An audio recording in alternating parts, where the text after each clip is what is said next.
दिल्ली से इस वक्त की अहम जानकारी सामने आ रही है। 22 से 26 जनवरी के लिए हाई अलर्ट पर होगी दिल्ली। त्रिस्तरीय चुनौती के लिए तैयार पुलिस और सुरक्षा एजेंसी। 23 से 26 जनवरी तक पार्सल बुकिंग पर भी रोक।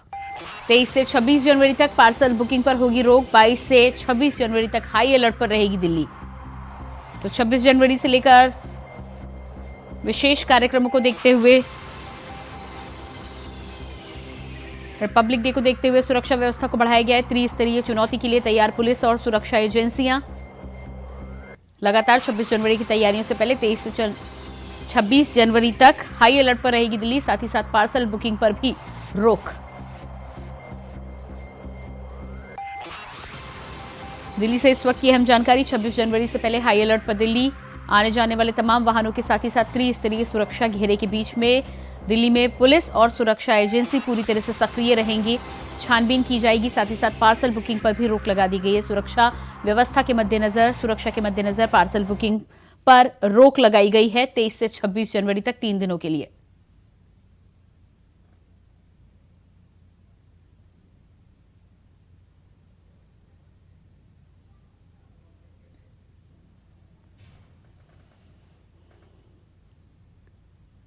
तेईस से 26 जनवरी तक हाई अलर्ट पर दिल्ली।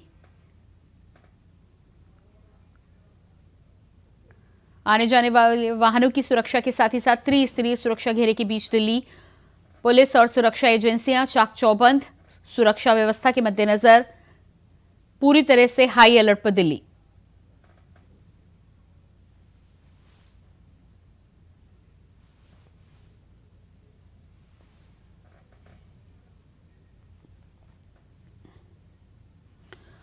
और इसी खबर पर हमारे साथ दिल्ली से संवाददाता अजीत कुमार जुड़ चुके हैं। साथ ही साथ अयोध्या से हमारे साथ अभिनव आनंद भी जुड़े हुए हैं। अजीत, दिल्ली को लेकर जिस तरह से हाई अलर्ट पर दिल्ली रखी गई है, त्रिस्तरीय सुरक्षा व्यवस्था की बात की जा रही है, क्या कुछ धरातल पर तैयारी आपको नजर आ रही है? किस तरह से सुरक्षा चाक चौबंद है? देखिए प्रियंका, बिल्कुल बताना चाहूंगा राजधानी की अगर मैं बात करूँ तो जहाँ एक और अयोध्या में 22 तारीख को राम मंदिर को लेकर के प्राण प्रतिष्ठान का कार्यक्रम है, तो वहीं 26 जनवरी जो गणतंत्र दिवस एक राष्ट्रीय पर्व के रूप में मनाया जाता है राजधानी दिल्ली में, इसका एक विशेष जो नजारा है देखने को मिलता है, जहाँ दिल्ली और देश ही नहीं देश के बाहर के लोग भी जो है मुख्य अतिथि के तौर पर आते हैं। तो ऐसे में राजधानी दिल्ली इस समय अलर्ट मोड पर है। दिल्ली में तमाम जो सुरक्षा एजेंसियां हैं अपने अलग अलग तरीके से जो सुरक्षा में है वो जुटी हुई है। वहीं अगर मैं बात करूँ दिल्ली से, तो दिल्ली के सभी तमाम जो चाक चौबंद के जो इंतजाम है वो देखने को मिल रहे हैं। चाहे वो त्रिस्तरीय सुरक्षा की बात करें या फिर जैसा कि 23 तारीख से 26 तारीख तक जो है विशेष तौर पर पार्सल से जो है उस पर रोक लगा दी गई है। तो आमतौर पर देखा जाता है कि जिस तरीके से 26 जनवरी को दिल्ली में हर बार अलर्ट मोड पर क्योंकि संदिग्ध का जो है वो खास तो आशंका रहती है। ऐसे में इस बार जो है वो दोहरी भूमिका देखने को मिली है, जहाँ को 20 जनवरी तो वहीं जो 22 जनवरी का जो प्राण प्रतिष्ठा का कार्यक्रम है, तो ऐसे में दिल्ली राजधानी होने के नाते जो दिल्ली की जो सुरक्षा व्यवस्था है वो काफी अहम हो जाती है। और इसके मद्देनजर दिल्ली में हाई अलर्ट और सुरक्षा के मद्देनजर तमाम जो सुरक्षा एजेंसियां हैं वो तैनात हो चुकी हैं। जी प्रियंका। जी बिल्कुल, अभिनव भी हमारे साथ बने हुए हैं। अभिनव, अयोध्या की यदि बात की जाए तो जिस तरह से 22 जनवरी से लेकर 26 तक दिल्ली में भी हाई अलर्ट रखा गया है, सुरक्षा व्यवस्था, क्योंकि बड़ा कार्यक्रम अयोध्या में 22 तारीख को हो रहा है, क्या कुछ सुरक्षा के इंतजाम आपको दिखाई दे रहे हैं? जी बिल्कुल, बता दूं कि 22 तारीख अपने में एक ऐतिहासिक दिन होगा कि जब देश के प्रधानमंत्री नरेंद्र मोदी अयोध्या आएंगे और अयोध्या में भगवान राम को उनके नवनिर्मित भवन में उनको विराजमान करेंगे। ऐसे में सुरक्षा एजेंसियों द्वारा एक बड़ा अलर्ट जारी किया गया है, चाहे वो 15 अगस्त हो या 26 जनवरी हो। जैसे 15 अगस्त 26 जनवरी को सुरक्षा एजेंसी बिल्कुल तैनात होती है, उसी प्रकार बिल्कुल आज से ही बिल्कुल अयोध्या में जो सुरक्षा व्यवस्था है बिल्कुल पुख्ता इंतजाम हो गए हैं। जगह जगह पर बैरिकेडिंग्स लगाए गए हैं, जगह जगह पर जो पुलिस बल है बिल्कुल खड़ा कर दिया गया है और आने वाले जो भी वाहन होंगे उनका सघन चेकिंग चलाई जा रही है।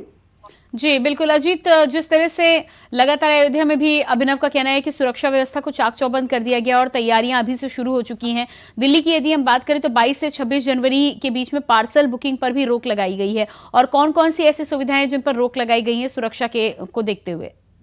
देखिए बिल्कुल, एक और जहाँ ट्रैफिक एडवाइजरी जारी की गई है, जो अभी जो रिहर्सल जो परेड को लेकर के जो रिहर्सल चल रही है उसकी भी जो तैयारियां हैं पुरजोर तरीके से देखने को मिल रही है। इसके अलावा विशेष तौर पर जो बॉर्डर के जो इलाके हैं वहां पर भी, जैसा मैंने बताया कि दिल्ली में राजधानी होने के नाते दोहरी भूमिका देखने को मिलती है, क्योंकि चाहे वो 26 जनवरी तो वहीं दूसरी ओर 22 जनवरी, जो 22 जनवरी पूरे देश भर के लिए दिवाली के तौर पर मनाने की तैयारी में तमाम जो देशवासी हैं वो जुटे हुए हैं। राजधानी दिल्ली है, दिल्ली राजधानी होने के नाते जो यहाँ की सुरक्षा व्यवस्था है, चाकचौबंद हर बार देखने को मिलते हैं, और ऐसे में तमाम बॉर्डर पर काम किए गए हैं। हर तरीके से चेकिंग, बैरिकेडिंग और इसके अलावा पुलिस विकेट, पुलिस गश्त, इन सब चीजों को बढ़ाया गया है ताकि किसी भी तरीके से जो संदिग्ध गतिविधि है उसको पहले से रोका जाए। और ऐसे में क्योंकि आमतौर पर देखा जाता है जब चाहे वो 15 अगस्त हो चाहे या फिर 26 जनवरी हो, ऐसे में आतंकी गतिविधि की भी आशंका काफी बड़ी रहती है। और इस समय क्योंकि राम मंदिर एक ऐसा मुद्दा है जो कहीं ना कहीं पूरे विश्व में इसकी नजर बनी हुई है, तो निश्चित तौर पर कहा जा सकता है कि ऐसे समय भी आशंका जो है वो बनी रहती है। तो इसी लिहाज से हर तरीके से दिल्ली पुलिस ही नहीं, अन्य सुरक्षा एजेंसियां भी पूरे चाकचौबंद में लगी हुई है। जी बिल्कुल। अभिनव, अयोध्या की यदि बात की जाए तो जिस तरह राजधानी दिल्ली को हाई अलर्ट पर रखा गया है, 26 जनवरी का विशेष कार्यक्रम वहां पर होना है, अयोध्या में 22 जनवरी का विशेष कार्यक्रम है, भारी संख्या में भीड़ आएगी और उसके बाद भी लगातार जिस तरह से अलग अलग राज्यों को लोगों को अयोध्या में दर्शन कराने की योजना है, उसको लेकर क्या कुछ खास इंतजाम है? क्योंकि यदि श्रद्धालुओं की बात करें, राम भक्तों की बात करें, तो एक बार 22 जनवरी को सिलसिला शुरू होगा तो उसके बाद वो सिलसिला लगातार जारी रहेगा। जी बिल्कुल बताता हूँ कि आपको कि जैसे दिल्ली में 15 अगस्त या 26 जनवरी को हाई अलर्ट होता है। अब बात करें अयोध्या की, तो अयोध्या को लगभग सालों साल अलर्ट मोड पर ही रखा जाता है। पूरे अयोध्या को अलर्ट जोन में घोषित कर दिया गया है। आपको बता दूं कि अब जो भी वाहन बाहरी वाहन है बिल्कुल प्रवेश वर्जित कर दिया गया है। अयोध्या में जो लोकल वाहन है उनको आधार कार्ड दिखा करके एंट्री मिल रही है। और साथ ही साथ आपको बता दूं कि जो यहाँ की लोकल इंटेलिजेंस यूनिट है या जिला प्रशासन है, डॉग स्क्वाड, रोमियो स्क्वाड और तमाम ऐसे जो सुरक्षा कर्मी हैं बिल्कुल अलर्ट मोड पर दिखाई दे रहे हैं। जी बिल्कुल अभिनव, इस तमाम जानकारी के लिए आपका बहुत बहुत शुक्रिया। अजीत, आप बने रहिएगा हमारे साथ। तो जिस तरह से राजधानी दिल्ली को हाई अलर्ट पर रखा गया है, 22 से 26 जनवरी के बीच का जो विंडो है उस पूरे विंडो में पार्सल बुकिंग को बंद कर दिया गया है। साथ ही साथ सुरक्षा एजेंसियां और पुलिस पूरी तरह से चाक चौबंद नजर आ रही है।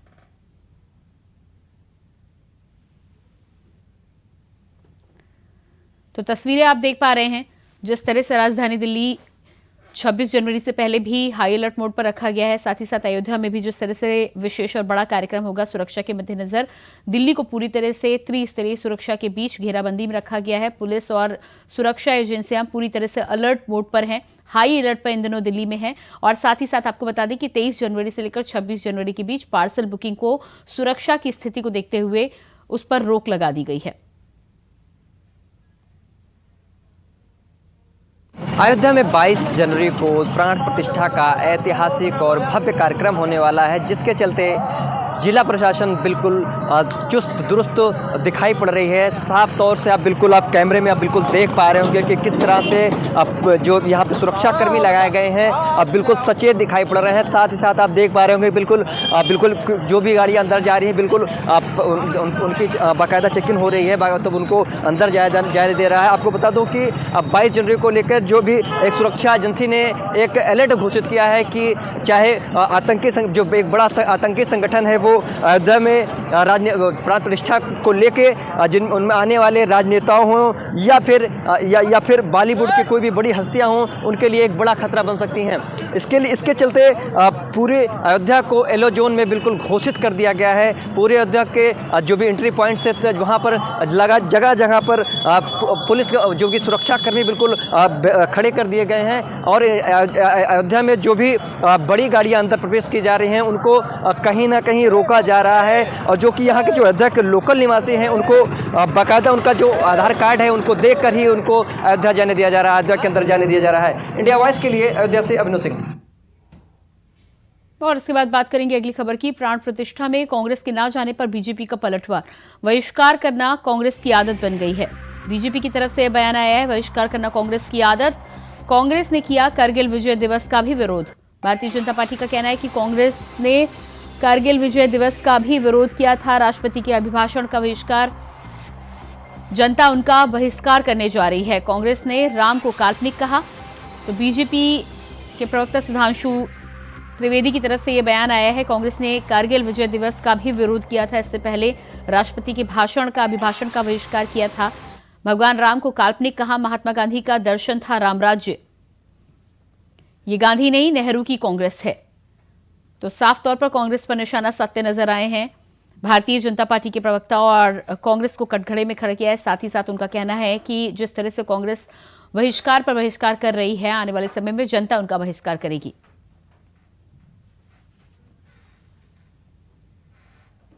नई संसद भवन के उद्घाटन का बहिष्कार किया। भाई, नई संसद भवन 150 वर्षों तक चलेगी, इसका भारतीय जनता पार्टी अथवा प्रधानमंत्री श्री नरेंद्र मोदी जी से तो कोई मतलब नहीं है। उस ऐतिहासिक अवसर का बहिष्कार किया, जबकि उल्लेखनीय यह है कि अंग्रेजों के जमाने की संसद का बहिष्कार नहीं हुआ था वायसराय के टाइम में। जीएसटी लागू हुआ, भारत के कर संरचना में, टैक्स स्ट्रक्चर में ऐतिहासिक पैराडाइम शिफ्ट हुआ, उसका बहिष्कार किया। G20 अभी अभी हुआ।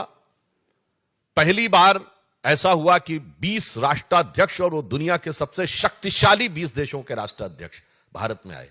क्योंकि मैं पुनः विनम्रता से कह दूं कि नॉन अलाइन समिट भी हुआ था, पर नॉन अलाइन समिट उस समय वर्ल्ड का पावर सेंटर नहीं माना जाता था। G20 is considered the power centre. उसमें महामहिम राष्ट्रपति के द्वारा दिए गए भोज का बहिष्कार किया। अरे, भारत की शक्ति का कितना बड़ा उद्भव था। क्यों कांग्रेस ने बहिष्कार किया था कारगिल विजय दिवस का? भारतीय जनता पार्टी के प्रखर प्रतिरोध के बाद आधे अधूरे मन से रस्म अदायगी के लिए 2009 के बाद शुरू किया, और अब हम उसको गर्व के साथ मनाते हैं। जब मई 1998 में पोखरण विस्फोट हुआ अटल बिहारी वाजपेयी जी की सरकार के नेतृत्व में, कांग्रेस ने 10 दिन तक बयान ही नहीं दिया, और फिर उसके बाद भी नकारात्मक प्रकार की प्रक्रियाएं, जबकि भारत ने पहली बार ये कहा था कि we have declared now we have become the nuclear state. कितना बड़ा ऐतिहासिक परिवर्तन था, परंतु उसके भी ये विरोध में खड़े हो गए।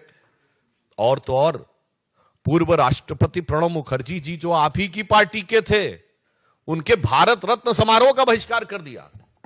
इसी बहिष्कार के चलते हुए जनता भी क्रमशः उनको सत्ता से बहिष्कृत करती चली जा रही है, परंतु उनकी बुद्धि परिष्कृत होने का नाम नहीं ले रही। तो ये बयान भारतीय जनता पार्टी की तरफ से आया है। हमारे संवाददाता अजीत भी हमारे साथ बने हुए हैं। अजीत, जिस तरह से बीजेपी ने कांग्रेस पर निशाना साधा है राम मंदिर न्योते के बहिष्कार के बाद, उसके बाद क्या कुछ निकलकर सामने आ रहा है? तमाम पुराना इतिहास गिनाने का काम किया है।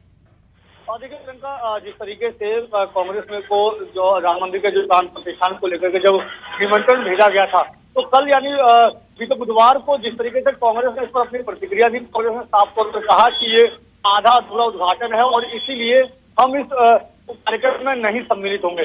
तो उसी समय देखने को मिला था जिस तरीके से लगातार कांग्रेस कई समय पर तमाम अलग अलग मोर्चों पर जो सरकार की जो बहिष्कार करती है, उसी को लेकर के आज भाजपा नेता जो त्रिवेदी, उन्होंने कांग्रेस पर निशाना साधा है। चाहे वो संसद भवन के उद्घाटन की बात करें या फिर जीएसटी की बात करें, ऐसा तमाम जो अलग अलग समय के बाद समय में जब कांग्रेस ने बहिष्कार किया, उन चीजों को गिनाते हुए बीजेपी ने आज एक बार फिर से कांग्रेस को निशाना साधा। कांग्रेस तंज कसा है।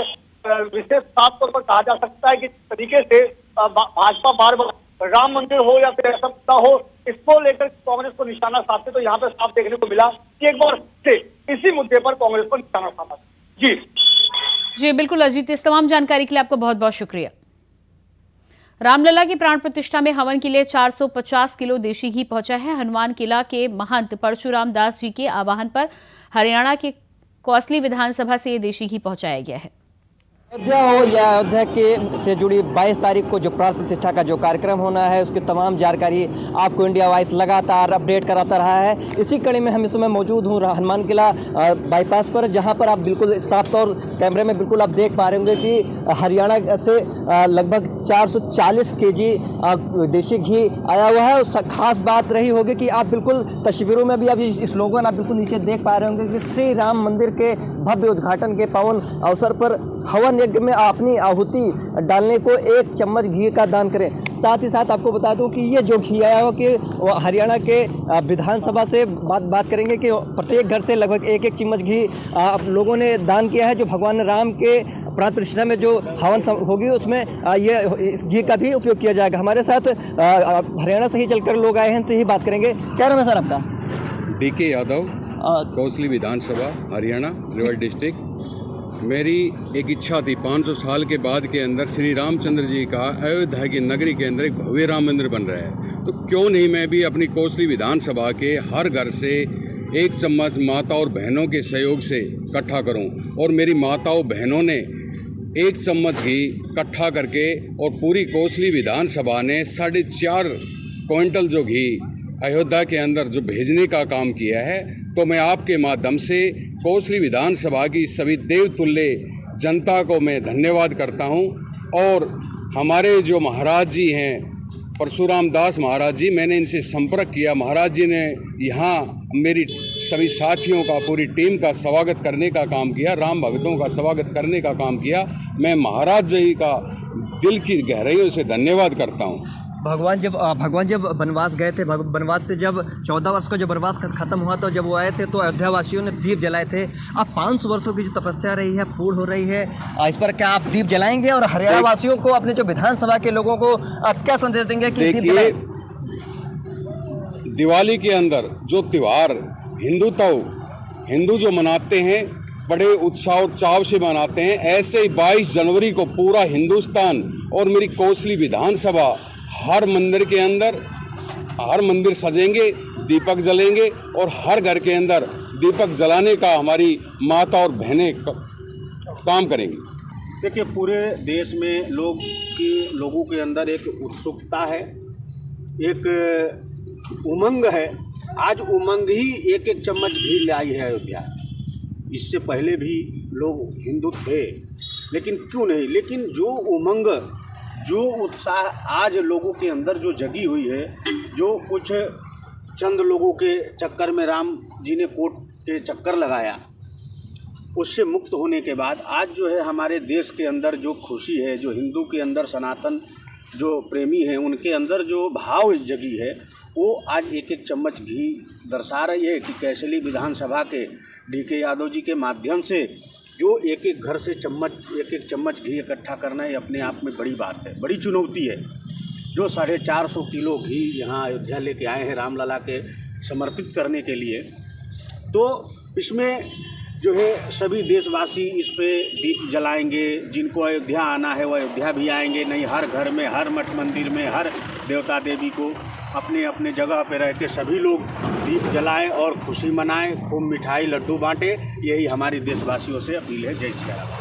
तो ये रहे महंत हनुमान किला के परशुराम दास जी। इनका साफ तौर पर कहना है कि बिल्कुल जो अयोध्या वासी हैं तो अयोध्या में रहें, जो बाकी और भी जो देश प्रदेश के लोग हैं वो अपने 22 तारीख को घर पर ही रहें, दीप जलाएं। इंडिया वाइस के लिए अयोध्या से अभिनव सिंह। और इसी के साथ फिलहाल इस बुलेटिन में इतना ही। खबरों का सिलसिला जारी रहेगा। नमस्कार।